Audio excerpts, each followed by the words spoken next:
In the dusty plains of Montana Territory, where the wind howled like a banshee and the sun baked the earth into cracked leather, lived a man named Elias Hawthorne. Elias was a rancher through and through, a widower in his late 40s with calloused hands and a heart scarred by loss. His wife, Mary, had passed 5 years prior from a fever that swept through their small homestead like a prairie fire. Since then, Elias had poured his soul into his ranch, a sprawling spread of cattle and horses nestled against the jagged foothills of the Rockies. He called it Hawthorne's Hollow, though folks in the nearby town of Bitter Creek whispered it was more hollow than home. Elias wasn't a rich man, but he was honest. He herded his longhorns with the help of a few hired hands, loyal men like old Jeb, who chewed tobacco and spun yarns, and young Tommy, fresh from the east with dreams of glory. The ranch bordered lands claimed by the Blackfoot tribe, a proud people who roamed the valleys and mountains. Tensions simmered between settlers and natives, fueled by broken treaties and stolen grazing grounds. Elias, however, kept to himself. He'd seen enough bloodshed in the Civil War to know that violence only begot more of the same. Live and let live, he'd mutter to his horse, Rusty, as they rode the fence lines. One bitter evening in late autumn, as the first snowflakes danced on the wind, Elias was out mending a broken post near the northern boundary. The sky was a bruised purple, and the cold bit through his wool jacket like fangs. He'd been at it for hours, his breath fogging the air, when he heard a faint rustle in the sagebrush. At first, he thought it was a coyote, but then a figure emerged, a Native American man, staggering, wrapped in nothing but a thin blanket riddled with holes.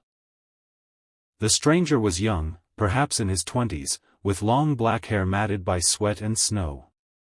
His skin was pale from the chill, and his eyes burned with a feverish intensity. He clutched his side, where blood seeped through the blanket. Elias froze, his hand instinctively going to the Colt revolver at his hip. But something in the man's gaze stopped him, desperation, not threat. "Whoa there, friend," Elias called out, raising his hands slowly. "You look like you've been through hell. What happened?" The native didn't speak English, or if he did, he chose not to. He shivered violently, his teeth chattering as he pointed weakly toward the mountains. Elias pieced it together, likely ambushed, maybe by outlaws or rival tribes. The Blackfoot had been clashing with the Crow lately, or so the rumors went. Elias glanced at his jacket, thick wool, lined with sheepskin, a gift from Mary on their last Christmas together. It was his warmest possession, but the man before him was freezing to death. Without a second thought, Elias shrugged it off and draped it over the stranger's shoulders. The native's eyes widened in surprise, then softened with gratitude. He nodded once, deeply, before turning and vanishing into the twilight like a ghost. Elias watched him go, the cold now gnawing at his own bones. "Foolish old man," he grumbled to himself, mounting Rusty and heading back to the ranch house. That night, he stoked the fire high and sipped whiskey, wondering if the stranger would survive. Little did he know, that simple act of kindness would unravel the threads of his quiet life. The next morning dawned crisp and clear, the snow a thin blanket over the land.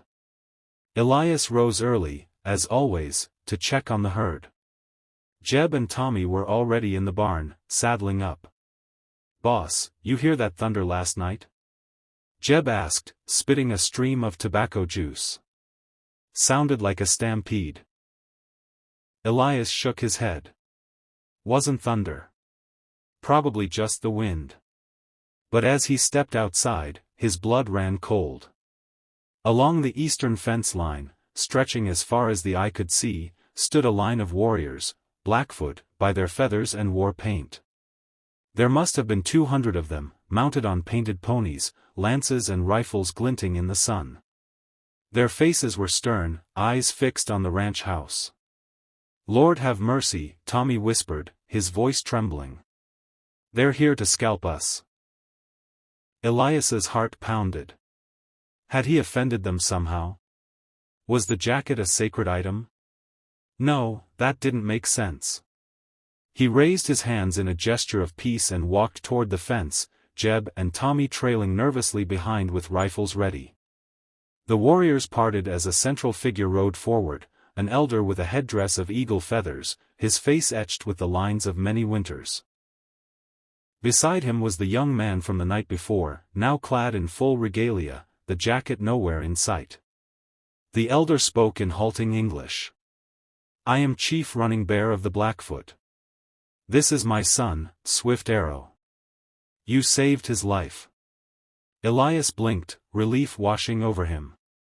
I just gave him my jacket. He was cold, hurt." The chief nodded solemnly. Swift Arrow was ambushed by white outlaws, the Dalton gang. They left him for dead. Your kindness honors us. We come not in war, but in debt. Debt? Elias echoed. Running Bear gestured to the warriors. We offer our strength. What troubles you, rancher? We will repay. Elias hesitated. Troubles? Plenty.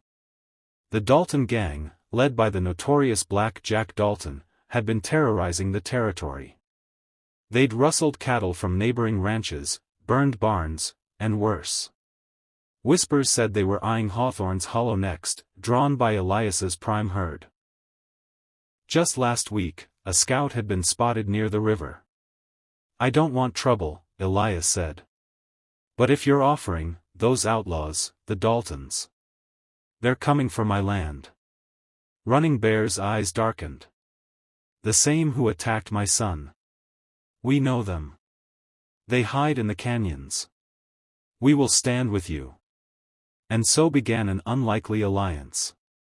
The warriors didn't charge in like a storm, instead, they set up camp along the fence, their teepees rising like sentinels. Elias invited Running Bear and Swift Arrow into his home for coffee, where they shared stories over a crackling fire. Swift Arrow, through his father's translation, recounted the ambush. Dalton's men had jumped him while he hunted, stealing his horse and weapons.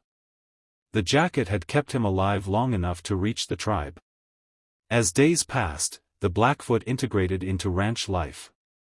Warriors helped mend fences, hunt game, and even brand cattle. Tommy, initially terrified, found himself learning archery from a young brave named Little Wolf. Jeb grumbled at first but soon traded tobacco for stories of ancient battles. Elias felt a spark of life return to his hollow heart, reminded of the community he'd lost. But peace was fleeting. Scouts reported Dalton's gang gathering in the Badlands, 30 strong, armed to the teeth. Black Jack himself was a monster, 6'5", with a scar from ear to chin, wanted for murder in 3 states. His motive? Not just cattle. Rumor had it Dalton sought a hidden vein of gold in the foothills, one Elias's land bordered. The rancher had dismissed it as legend, but now it made sense. We must prepare, Running Bear declared one evening around the campfire. 200 warriors sharpened arrows and oiled rifles, their chants echoing into the night. Elias, no stranger to war, dug out his old Union saber and rallied his men. The attack came at dawn, 2 weeks after the jacket incident. Dalton's outlaws thundered from the east, guns blazing, aiming to overrun the fence. But they hadn't counted on the Blackfoot. Warriors unleashed a hail of arrows, ponies charging like thunder. Elias fired from behind a barricade, his colt barking. Tommy picked off riders with his Winchester, while Jeb lobbed dynamite sticks, souvenirs from his mining days. Black Jack led the charge, bellowing like a bull, his gang fanning out to flank. Burn it all, he roared. Bullets whizzed past Elias's ear as he reloaded. Swift Arrow, mounted beside him, knocked an arrow and let fly. It struck a outlaw's horse, sending the rider tumbling. The battle raged for hours. Warriors used the terrain, ghosting through gullies to ambush. One brave, Red Fox, scaled a ridge and rained fire from above. Dalton's men, expecting easy pickings, faltered under the onslaught. Elias charged into the fray, saber flashing, cutting down a bandit who aimed at Running Bear. In the chaos, Black Jack targeted Elias personally. "You're the one who harbors them savages," he snarled, dismounting and drawing a massive Bowie knife. They clashed in the dust, knife against saber. Dalton was stronger, but Elias was quicker, dodging slashes that could cleave a man in two. A warrior's arrow grazed Dalton's arm, distracting him long enough for Elias to thrust his blade home. With their leader fallen, the gang broke. Survivors fled into the canyons, pursued by Blackfoot riders. By midday, the field was silent save for the groans of the wounded. Victory came at a cost. 5 warriors lay dead, including Little Wolf, whose body Tommy carried back with tears in his eyes. Jeb had a bullet in his shoulder, but he'd live. Elias knelt by Running Bear, who clasped his hand. "The debt is paid, brother. But our bond remains."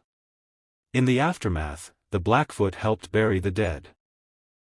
Outlaws in shallow graves, their own with honors.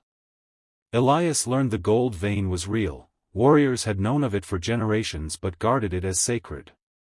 With Dalton gone, the territory breathed easier. The governor sent a telegram praising the heroic defense, though Elias credited the tribe. As winter deepened, the warriors prepared to depart. Swift Arrow returned the jacket, mended and adorned with beadwork, a symbol of friendship. "You gave warmth," he said in broken English. "We give strength." Elias watched them ride away, 200 strong no more, but their spirits etched in his soul. Hawthorne's hollow flourished, a beacon of unity in a divided land. And in Bitter Creek, tales spread of the rancher who gave his jacket to a cold native, sparking a legend that warmed hearts for generations. But the story didn't end there. Months later, in the spring thaw, Elias received a visitor, a federal marshal named Harlan Cole, badge gleaming. "Heard about your scrap with Dalton," Cole said, tipping his hat. "But there's more." Dalton wasn't alone, he had partners in Virginia City. Bankers funding his raids for that gold. Elias's eyes narrowed. "What do you need?" "Testimony. And maybe some Blackfoot scouts.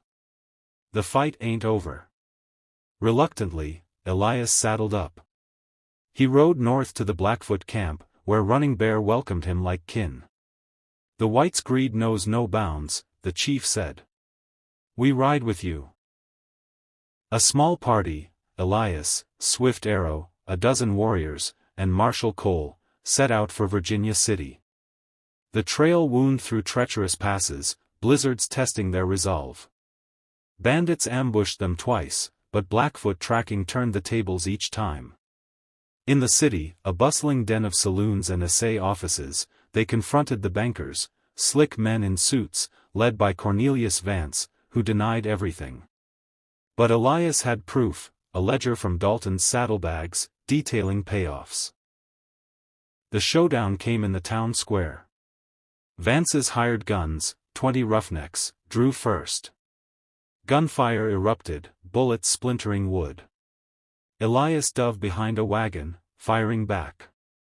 Swift Arrow's arrows fell too before they knew what hit them. Marshal Cole barked orders, warriors circling like wolves. Vance himself emerged, pistol in hand. "You'll never take me alive," he sneered. Elias stood. "We don't have to." A warrior's lasso snared Vance, dragging him down. Justice was swift. The bankers hanged after a fair trial. Returning home, Elias reflected on how one jacket had woven a tapestry of alliance.